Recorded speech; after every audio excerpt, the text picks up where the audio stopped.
list of Russian critics to die in dramatic circumstances.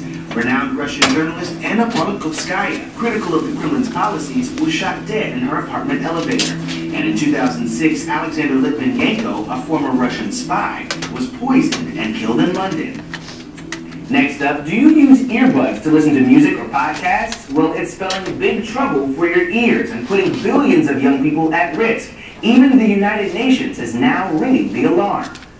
The World Health Organization says that data shows that nearly half of 12 to 35-year-olds around the world listen to unsafe sound levels on devices like smartphones and MP3 players. And additionally, nearly 40% are exposed to hazardous noise levels at entertainment venues like sporting events and concerts. A recent survey found that 1 in 5 American teens suffers from some form of hearing loss. The WHO says the acceptable noise level is at 85 decibels, but many earbuds reach over 100 decibels, and at that level you could damage your ears in just 5 minutes. And listening for 3 hours at full volume with earbuds is the same as listening to a jet taking off for 30 seconds. So definitely be careful, because it's important to note that once you lose your hearing, it never comes back. And last up, we have an update on the fight over funding happening in Washington, D.C. Just 2 hours before the midnight deadline on Friday passed, Congress reached a deal to extend funding for the Department of Homeland Security, but only for a week. The Department of Homeland Security is tasked with securing our borders, managing immigration, and preventing terrorism. It will run out of money to operate by the end of this week if Congress doesn't come to an agreement.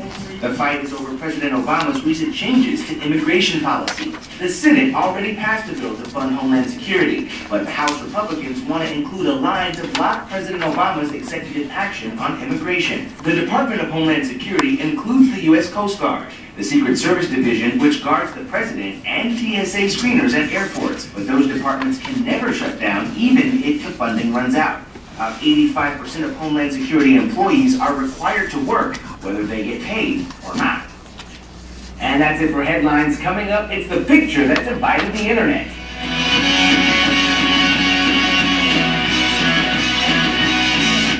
We're absolutely not watching that dress segment. Okay. That's what I wrote about. Okay.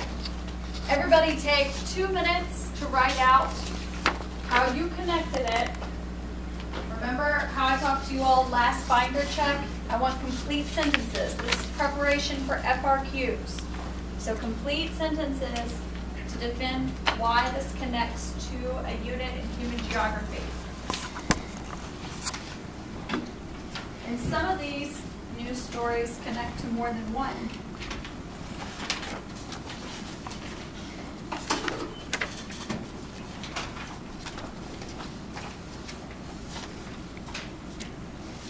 It has to be one of those things up there. If you have another news story you can bring in, absolutely bring it in.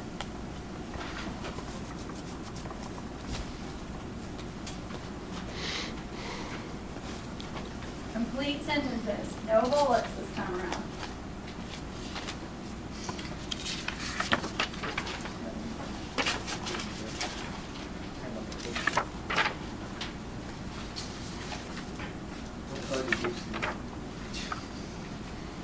I saw blue and black.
Share out. Some people are finishing up. Noah, start us off. Okay, cool. So I did the dress, the little white gold, black, blue black dress.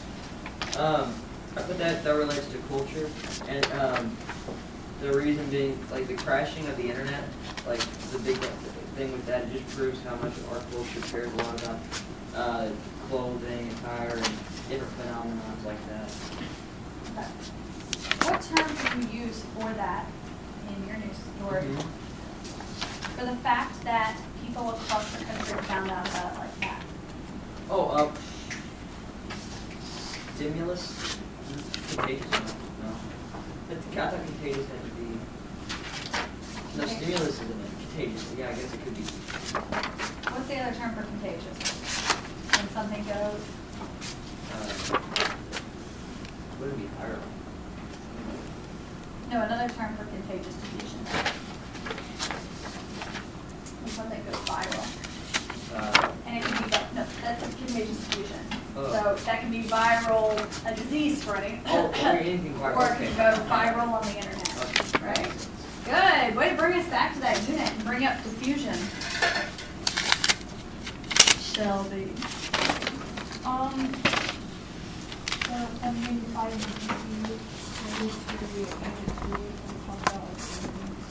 Yes. What about them? but like preventing terrorism and Shelby, from back to that unit, where are the majority of our immigrants coming from to the United States?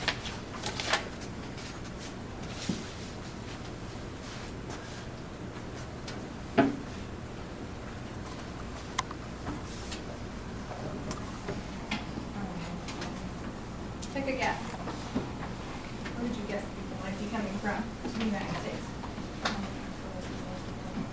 Less developed countries, yeah. And remember, do you guys remember somebody named Ravenstein? Yes, Ravenstein's Laws of Migration. And he said people travel shorter distances when they migrate.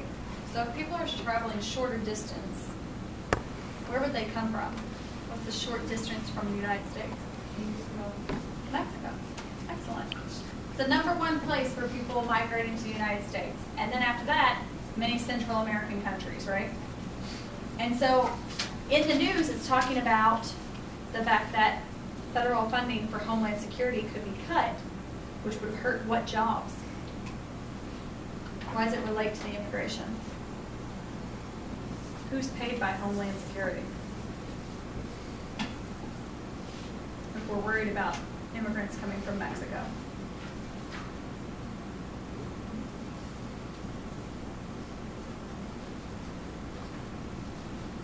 Think about what Homeland Security is. It's protecting the homeland, right? And so if you have migrants coming from Latin America up, who do you need to work to control that? The immigrants are going to work.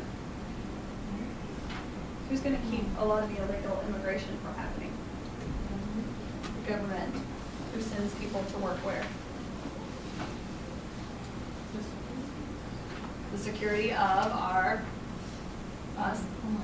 homeland. Because where do we touch? Our country touches. It touches Canada up top and what at the bottom? Mexico. So your border patrol, right? Let's all look up here, right? Border patrol. Okay, working between Mexico and the United States. It takes a lot of people to do that. And if the government is going to cut the money, then we're going to have less people working on the border, right? All right. Thank you, Shelby. #3, Iron. Did you have a different story? Yeah, I said that they spoke about the Russian government critic named Boris Nemtsov, who was shot after critiquing the government on a radio show. And it said that a lot of Russian citizens are afraid to speak up because they fear for their life. Like, they feel threatened that if they speak up, then they might, like, get punished with death. And that's like a terroristic type thing, which is from Unit 4, because the people who are killing the people who are speaking up or inducing fear onto the ordinary citizens, you know, from speaking up against the government. Okay, that was a nice job. Did you want to hear how Iron summarized the story and then made the connection to human geography and then defined the term that he connected it to? Did you all notice that? That was a perfect way to integrate the question that I asked with your background knowledge. Okay? Thank you, Iron. One more story. Mako? It's a rising situation that turned on some loud music. It's like bad food. Okay. Nora, did you hear Mako? No. Can you shout it out to us? I said a rising situation is teens listening to loud music and it's bad for them. And I use the word situation. Okay, what unit could you connect that to? Remember I said connect it to a broader unit. I'm sorry? Unit 1? Okay, with the term of situation being in there, background vocabulary. What else could you connect it to with it being the health of a human being?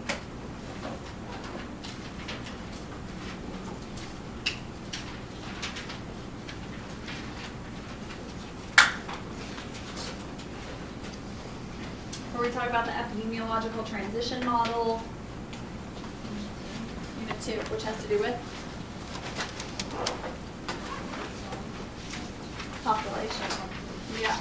And what organization, what supranational organization did it reference in the story? Saying that this is a danger to the world.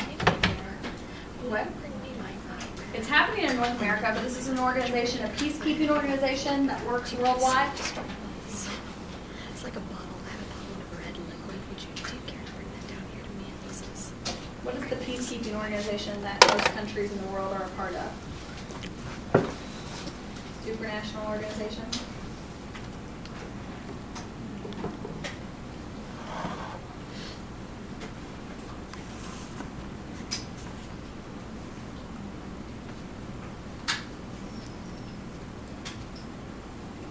I'm gonna get somebody to help you out, okay? And we're gonna come back to you. Lale, what is that peacekeeping organization? United Nations. Remember that? United Nations? You know that, don't you? Okay, so what is it? United Nations, right? And under United Nations is who? The organization who? And Sam, can you tell us what who stands for? World Health Organization. Okay, that's all under the UN, and they say that we should not be listening to music at those volumes. Raise your hand, how many of you are listening to music at really loud volumes? I have a question. Yes, yes, yes. Okay, so maybe take that into account, right? Because if you start to not be able to hear me in here, that's a problem, right? Also, I would Hold like on. to say, Nora, what was your question? When you say music at extremely loud volume, do you mean like turn up the sound up all the way on your phone? Like, I mean, if we are all sitting here working on Kaplan work, and we hear somebody's booming, that, you guys, those are deep into your ear canals, blasting into your eardrum. The most I turn it up is half of the way, and that's only when my sister hears it all night. Well, then I Also, think that just they're don't like use that. earbuds. Yeah. Or so the ones that sit outside. I can hear you perfectly Yeah. fine. Okay. I would also like to All in. say that Yes. the speaker sound that you had, ironically, Was was loud. nearing dangerous levels, which is why I put my earplugs in. Thank you.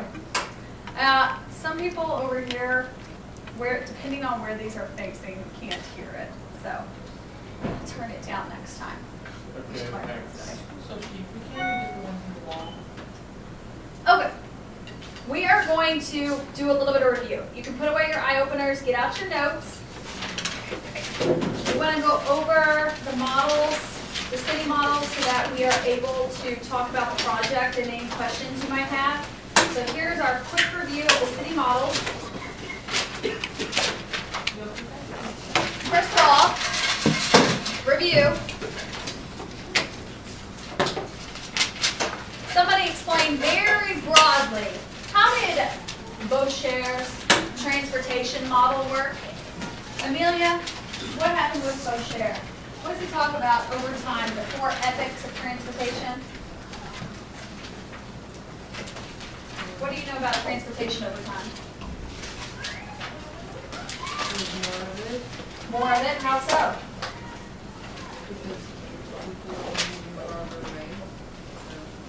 People are able to move farther away because, are we all riding around in horse and buggy?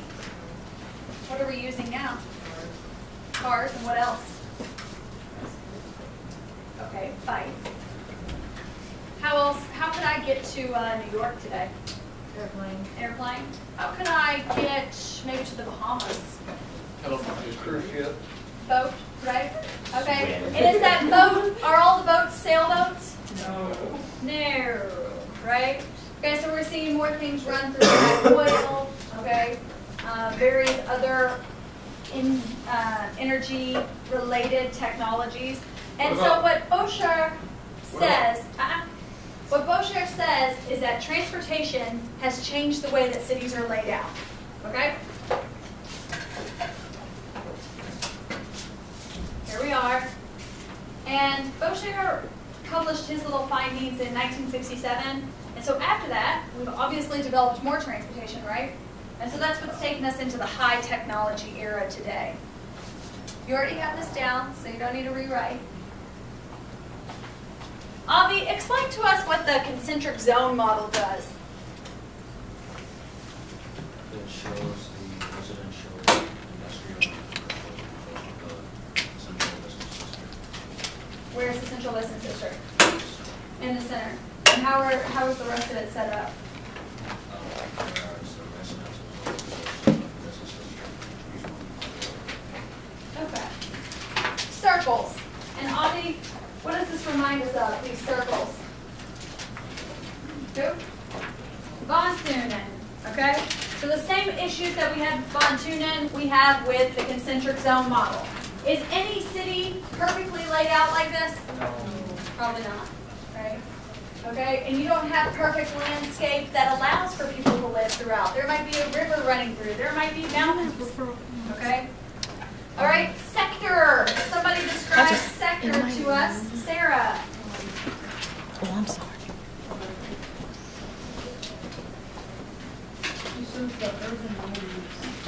Urban land use. How does the sector model differ from the concentric?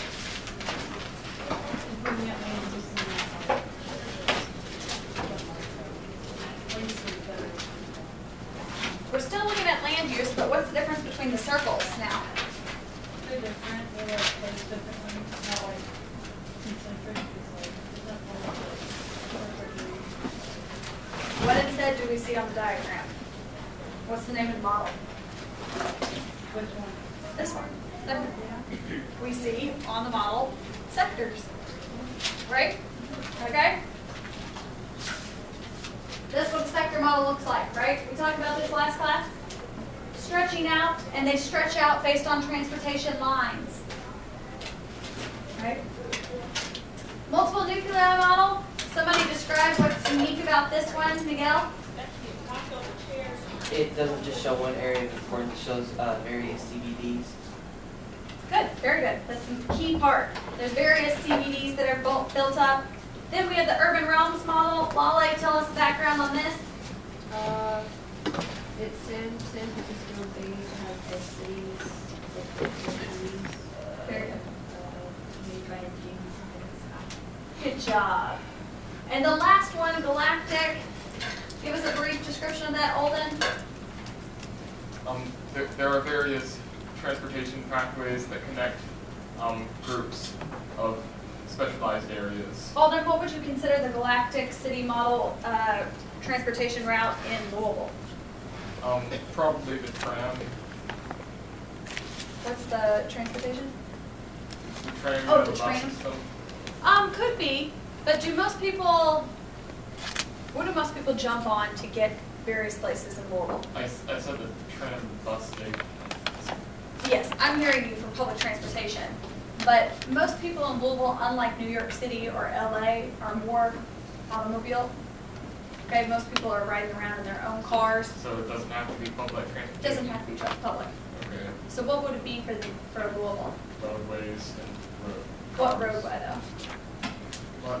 What roadway connects everything in Louisville? A circle around the city. I don't know what it's called. Someone help out? No?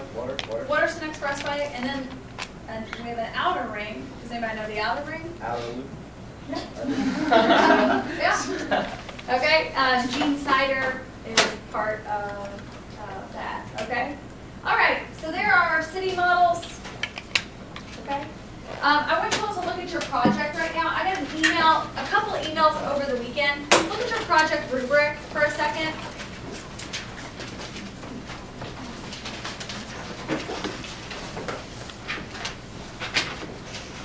Okay, and on the project rubric, the question was asked, what's the difference between low, middle, high residential and then suburb residential? Well, let's take Louisville, for example. Do all high-income residential people live in one area of the city? No. No, we have things like the Highlands, right? And we have people out in Prospect. And we have some people living in apartments in downtown, right? And so what that allows you to do is to have a different area of town for residential suburbs versus high-income people living in other places in your city. Do you see the difference there? Okay. The other question was asked about industrial. Do you all know where the Ford plant is? Yes. Has anybody ever driven by that? And what were your observations of driving by? UPS. What? Is it by UPS? On the right side it? By UPS? If you go out by like Fagenbush? I don't know. It's Around it? reaction. It's like really high fences though. So Okay. by Sam's. And is it teeny tiny? No. It's huge, right? Yeah. So it's not very useful in many U.S. cities to have industry in your downtown area because it takes up so much space, especially for something like creating cars, right? That's why your industry sector is usually going to be outside the CBD, okay? And if you work in the Ford plant, do you want to live 40 miles away from it? No, you usually want to live near it. So that's why there's the industrial suburb nearby. Is that like a factory or something? Factories, yeah. Okay? The other question I was asked is, what can we base our city on? Whatever you want. Be creative. I talked to Samantha about it being Doctor Who merchandise, right? Or if you are really into Star Wars, I think it was like very futuristic. okay. It could be all about Star Wars, okay? Or if you want to have, I know we have some people in here who have multi-ethnic backgrounds. If you would like your city to be, it could be Asian, it could be Islamic, it could be European. You can also choose from a world city, okay? So, however you want to approach this, I want you to be creative and make it unique to yourself. It can literally be on your city can boom on any different product you want. Okay?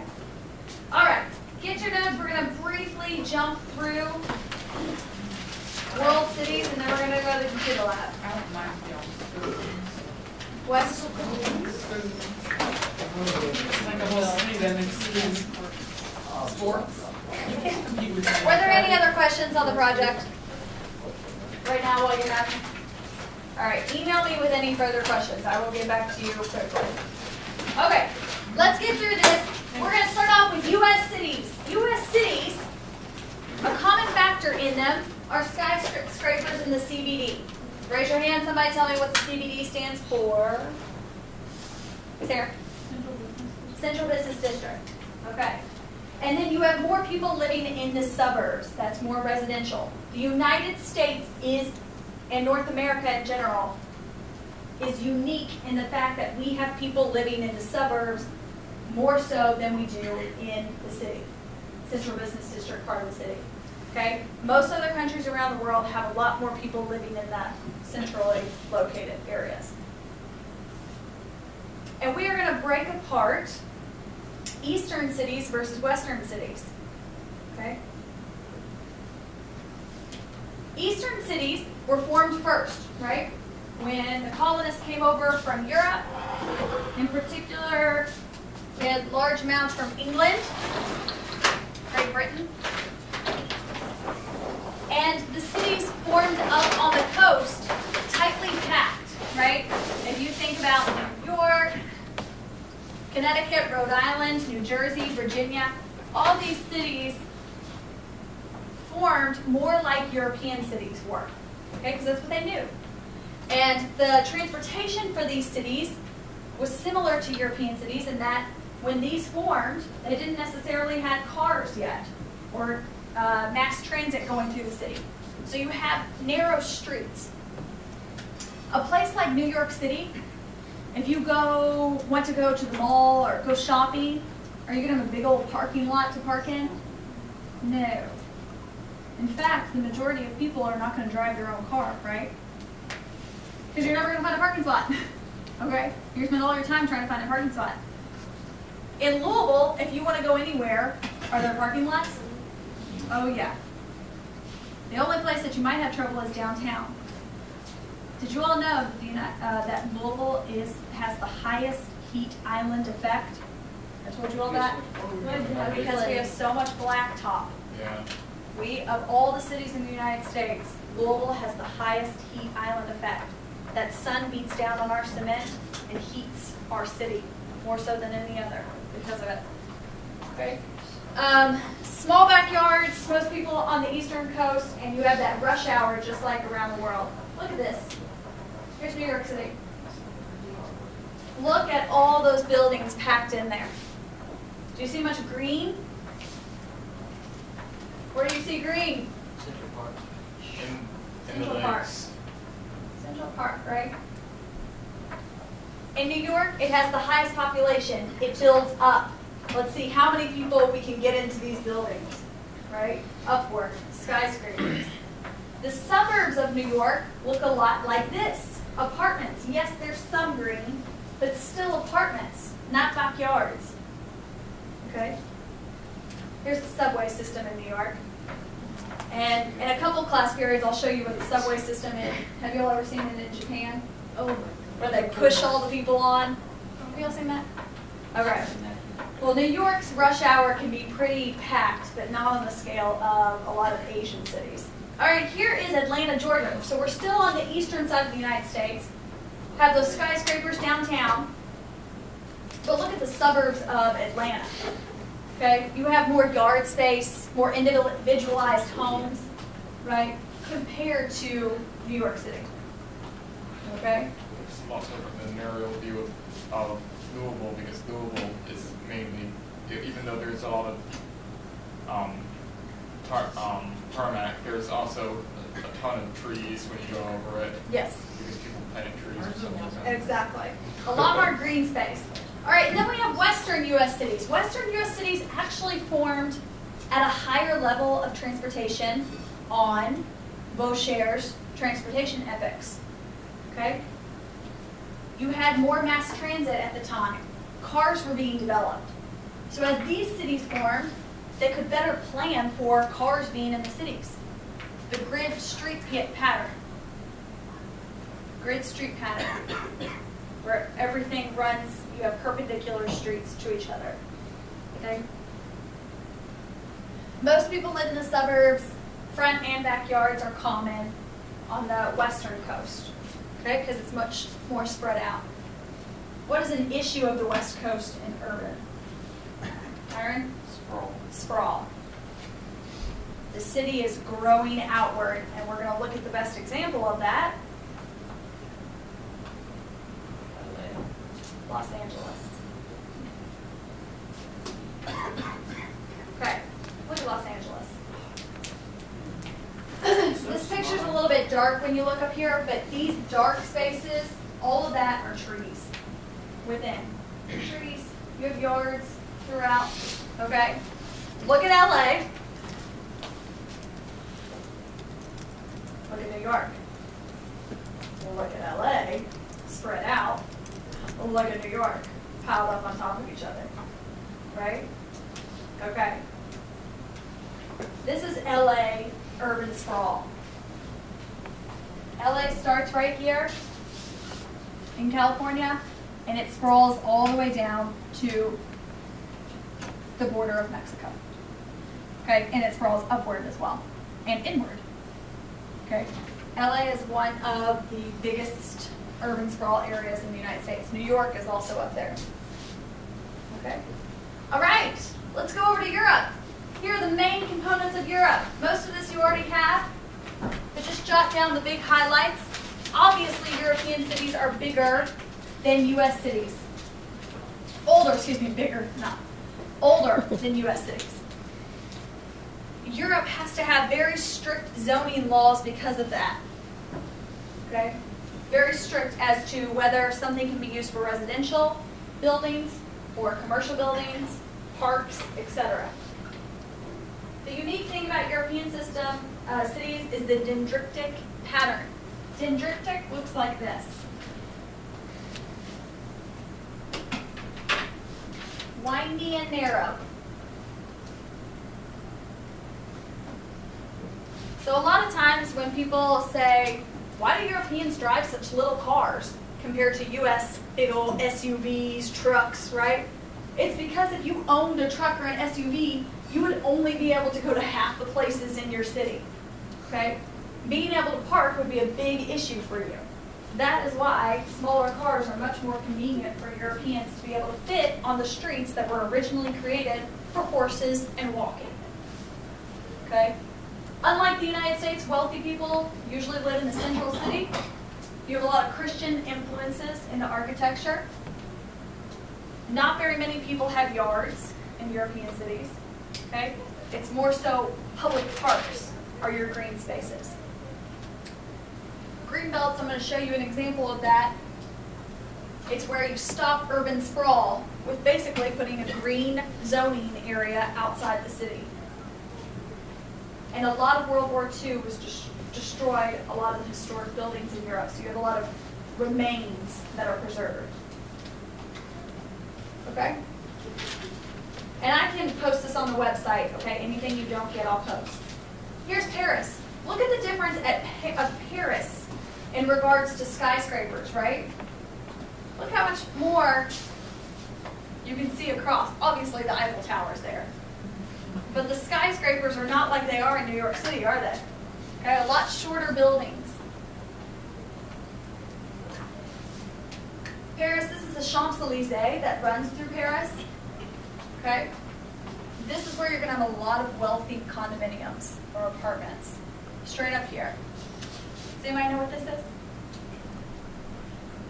Say it. You said it right. Was it you, Abby? Say it. Arc de Triomphe. Very good. And around the Arc de Triomphe, there is a roadway. See all these? You can see the roads coming in. If you live in Paris, you have to have car insurance. But the majority of car insurances cover everything except for this loop. There's so many accidents that happen inside this circle here, bikers in here, etc., that they won't cover insurance. Fun fact for you. Here's what a green belt looks like. Okay? London has a green belt. It is zoned off to keep urban sprawl from happening. Pretty smart, right? That's where you see that smart growth policy. An example of smart growth policy are places in the UK where they're trying to stop. All right. That's Berlin. It's showing the contrast between East and West Berlin. We've talked about that in the political unit. The difference in architecture between Western European and Eastern European cities is largely based off of Soviet influence. You have a lot more concrete buildings and like symmetric forms in Eastern Europe, okay, coming out of the Soviet reign. Here's the Christian influence of the Orthodox Church. Remember, our branches of Christianity, Orthodox Church, and here's Roman Catholic.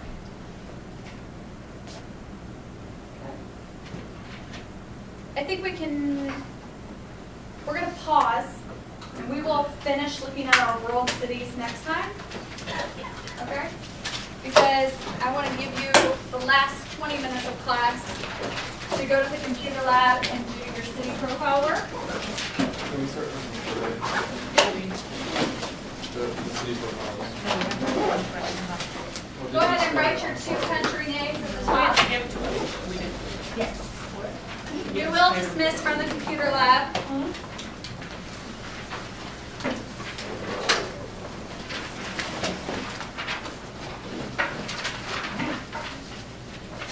Okay. Look this over with me. Two names of your country at this point, you should be able to spell those without even looking, right? Your two countries. You are going to go to the website that's at the bottom of the page, and you are going to find, when you scroll your little cursor over your country on the map, you will see the percentage of urban to rural. I've shown you this map before in class. Oh, yeah. Okay? Right here. Okay, if you cannot get exact numbers, based off the color of the graduated circle, you can write that percentage of urban to rural. Okay, so for example, on this map, it says Burkina Faso is 26% urban, the rest would be rural. Okay. The next thing you're going to do is research the top 5 largest cities and write down their population. Easy breezy, right? From that information, you will figure out, is my country, does it have a primate city? Does it follow rank size rule? Or is it neither? And explain. And then finally, what city model does the largest city follow? Okay. Is it sub-Saharan African model? Is it a Southeast Asian model? Is it a European model? Etc. And explain what characteristics of that entail. Okay, any questions? Yes?